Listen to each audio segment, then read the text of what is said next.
In September 2019, Steven Weber and his girlfriend Kenesha Antoine were staying at an extraordinary underwater resort off the coast of Tanzania. Alright, here we are in the underwater room. Oh my gosh. There is the bed. Some fishies. Oh, there's one. There's more. Amazing. Here comes Steven. The bedroom sat beneath the ocean's surface, surrounded by glass walls that looked out into the water. It was supposed to be the trip of a lifetime, and for Steven, it was the perfect place to propose. As Kenesha filmed from inside the room, Steven disappeared beneath the water carrying a handwritten note and an engagement ring. The video shows him swimming up to the glass, smiling, excited, completely unaware that these would become the final moments of his life. Oh, it's so cute.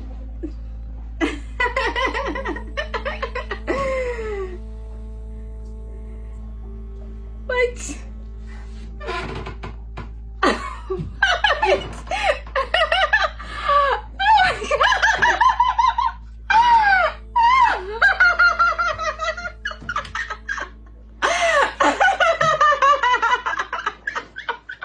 He pressed the note against the window. I can't hold my breath long enough to tell you everything I love about you.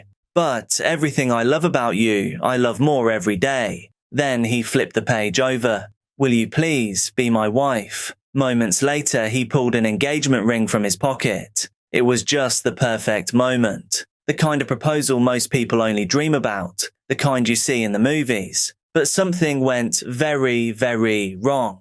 Steven never made it back to the surface. According to the resort, he drowned while free diving outside the underwater room. Staff responded to an emergency in the water, but by the time help arrived, there was nothing they could do.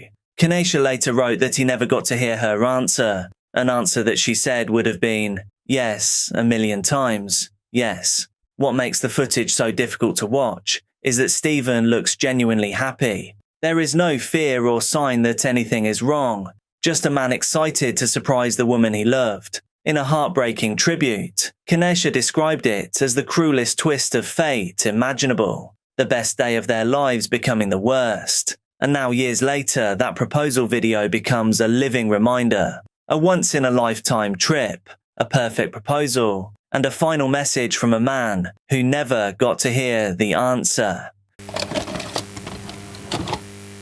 This photograph is one of the most disturbing ever taken. It captures the exact moment a bride realizes she's about to lose her life.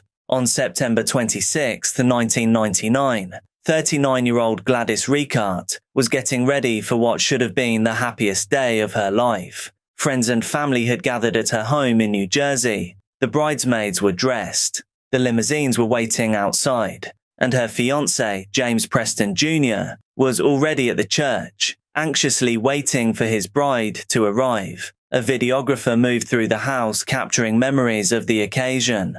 Gladys looked radiant. A white wedding gown, a sparkling tiara, a smile that seemed like it would last the entire day. At that time, just minutes separated her from the rest of her new life as a married woman. Then, everything changed. Among the wedding preparations, an unexpected visitor appeared at the front door. His name was Agustin Garcia. He was Gladys's former partner. The two had spent years together before Gladys finally ended the relationship.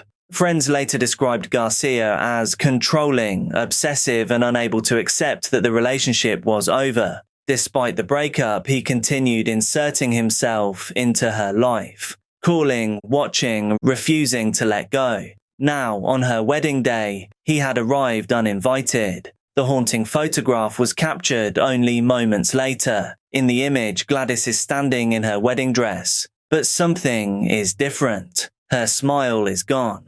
Her eyes are fixed on something beyond the camera. Her face is frozen in confusion, fear, and disbelief. What she is looking at is Agustin Garcia, the man she thought was part of her past. the man who had just walked into her home carrying a briefcase. It's difficult to look at the image without knowing what comes next, because you can almost see the realization spreading across her face. Something is clearly, terribly wrong. According to prosecutors, Garcia opened the briefcase and pulled out a revolver. Family members screamed. Guests rushed forward. Chaos erupted inside what had been a joyful morning only seconds earlier. In front of relatives, friends, and even Gladys's own son, Garcia opened fire. The woman who had spent the morning preparing for her wedding collapsed before she ever made it to the church. Her fiancé remained waiting for her arrival, unaware that she would never walk through those doors.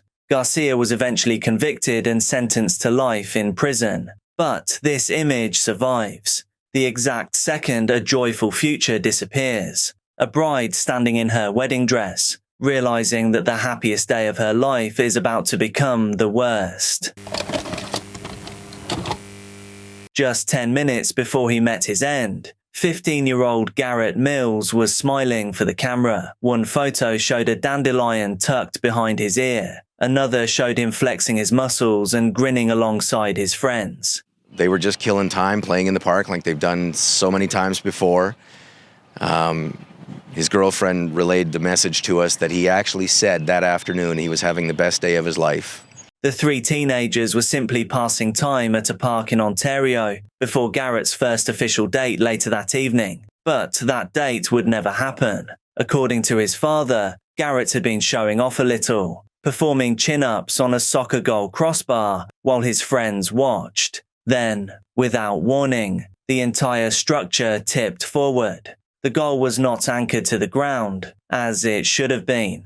Witnesses later said the heavy metal frame crashed down onto Garrett's head. The coroner concluded that his death was instantaneous. What makes the story even more unsettling is how unsuspecting this whole thing is. I remember doing almost this exact thing, and thank goodness the same didn't happen to me. Garrett's father, Dave Mills, had no idea such a danger even existed. To him, it was just a normal park, a harmless kind of place where teenagers would just hang out after school. Yet investigators discovered this older-style goalpost weighed somewhere between 180 and 200 pounds. The Ontario coroner's office told Mills the crossbar struck Garrett on the left side of his head, killing him instantly. I had no idea that that risk existed in a park, that this harmless park had the potential to take somebody's life. In the space of a few seconds, an ordinary afternoon became a nightmare, and those smiling photographs taken only moments earlier became the final images ever captured of Garrett alive. You just miss him horribly, and you want nothing more in life than to be able to bring him back. And it's the most helpless feeling any parent could ever have. This footage looks almost unbelievable. A man on a jet ski racing directly toward Niagara Falls. Tourists watching, cameras recording, everyone believing that there must be a plan to this madness. And there was. But unfortunately, it didn't work. On October 1st, 1995, 39-year-old Robert Overacker launched a jet ski into the Niagara River and began heading toward the Canadian Horseshoe Falls. This wasn't a spur-of-the-moment stunt. According to reports, he had been planning it for years. His goal was to raise awareness for homelessness through a daring public spectacle. Thousands of people were gathered around the falls that day. Many watched in disbelief as Overacker accelerated toward one of the most powerful waterfalls on Earth. His plan was incredibly simple and incredibly risky. He would ride the jet ski over the edge of the falls, then deploy a rocket-propelled parachute strapped to his back. The parachute would carry him safely into the river below, where rescuers could then retrieve him. Simple. As he reached the brink, he activated the device. For a split second, everything seemed to be happening exactly as planned. Then, disaster struck. The parachute failed.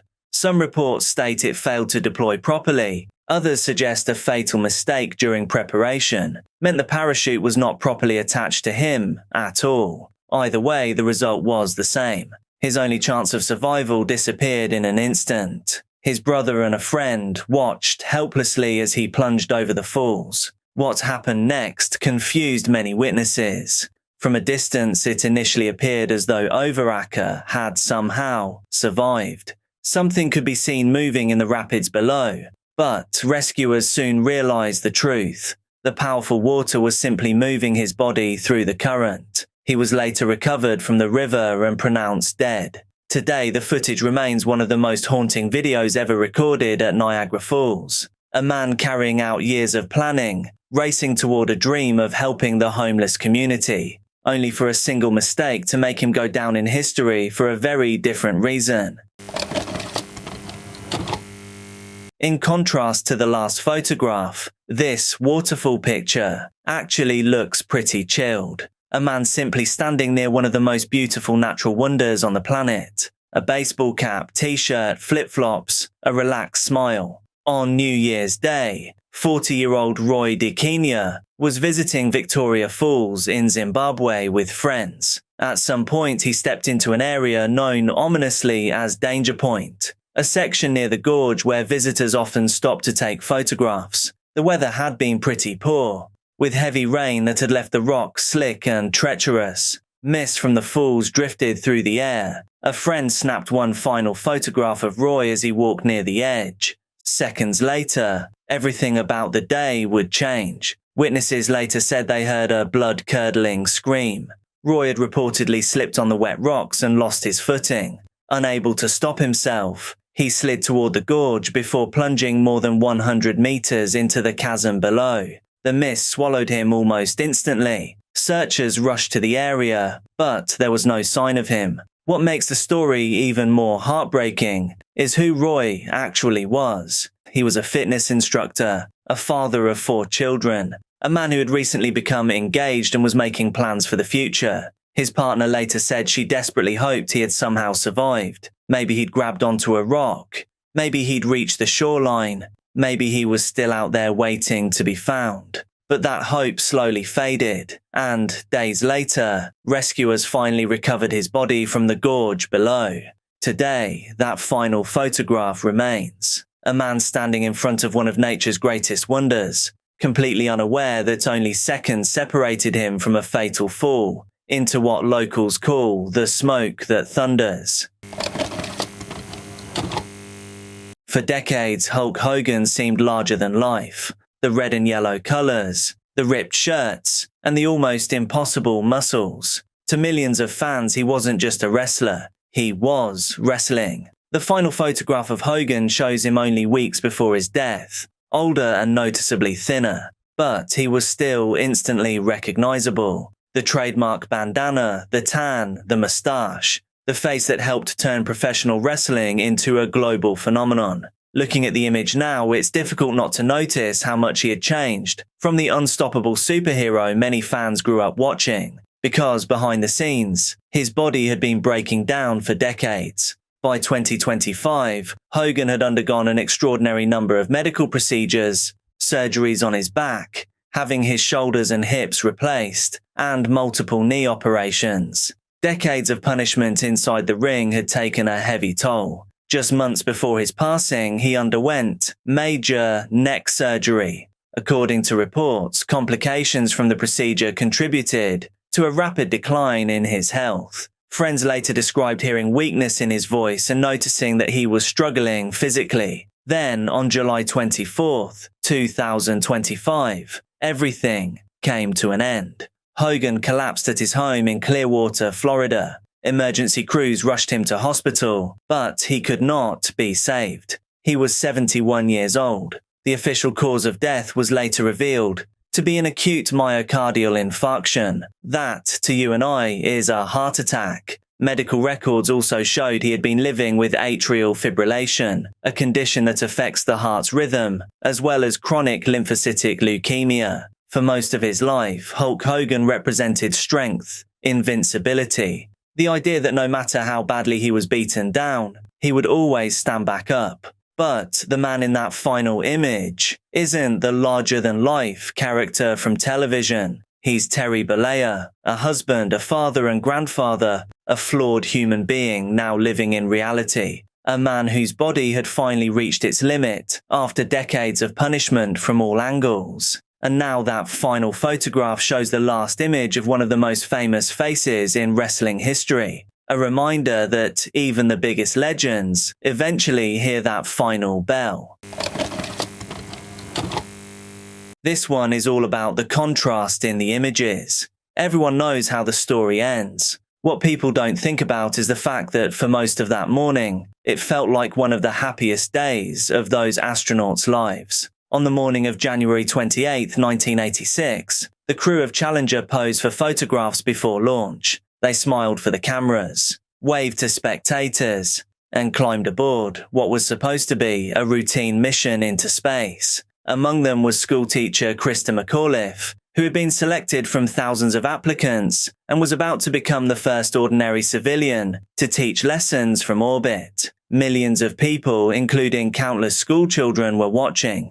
Nothing about the photograph suggests what was about to happen. The crew looked excited and confident, exactly how you would expect 7 people to look before making history. At 11:38 a.m., Challenger lifted off from Florida. For just over a minute, everything appeared normal. The shuttle climbed higher and higher into the sky as Mission Control reported no major issues. Then, 73 seconds after launch, disaster struck. A failure inside one of the solid rocket boosters triggered a chain reaction that tore the spacecraft apart, more than 46,000 feet above the Atlantic Ocean. Television viewers watched in confusion as the shuttle vanished into a massive cloud. Many initially believed the crew might still be alive, but Challenger was now gone.